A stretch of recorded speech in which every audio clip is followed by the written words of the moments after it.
CDC made an announcement under extreme scrutiny. The CDC has requested that quarantine areas still in use be extended.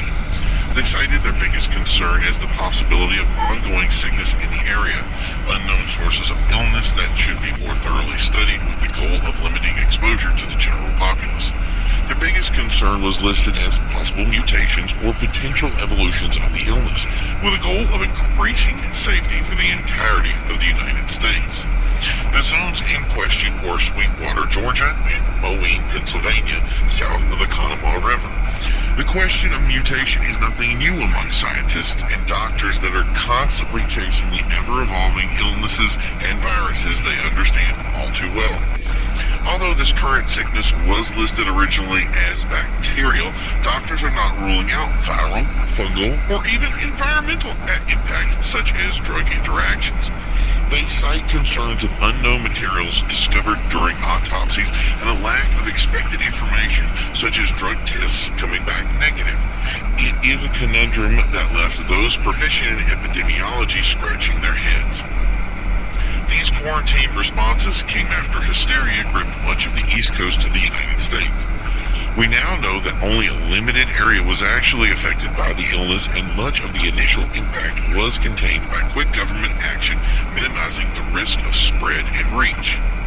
CDC also cited the overreaction by vigilante groups to engage with an intention to destroy the illness by dispatching anyone potentially sick. This limited their ability to both study the illness and also limited their ability to save lives of the infected by providing some sort of treatment, vaccine, or maybe even a cure. That these areas, albeit clean of infected individuals, are considered the first areas of infection, and the secret to unlocking this illness would be continual funding with National Guard support. The report included statements from individuals living within these zones that supported the quarantine continuation, stating that the quarantine was of a minimal effect to their daily lives within the zones and did not unduly inconvenience them. People outside the area, mostly militia organizations, pushed back, stating that these areas were unconstitutional and that reports were not describing the full truth of why quarantine needed to continue. That the solution was simply doing away with the zones, even though it is of their opinion that the effects are widespread. This response was not shocking, since many of these groups have expressed a distrust and a constant barrage of counter-arguments to any solution provided beyond violent eradication. Also, doing away with these zones would allow militia incursions to continue. At this time, it is not known how many innocent individuals lost their lives to these invasions.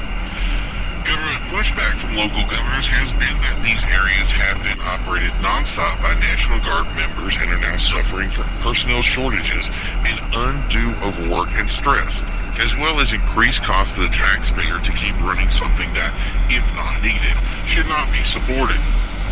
Mayors have expressed concern that a full accounting of funds used in these areas, due to their classified nature, will not be known for some time.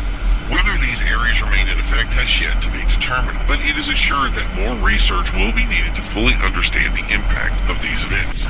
Initial rumors that a ban on travel to other countries was accurate, but at this time are not being considered.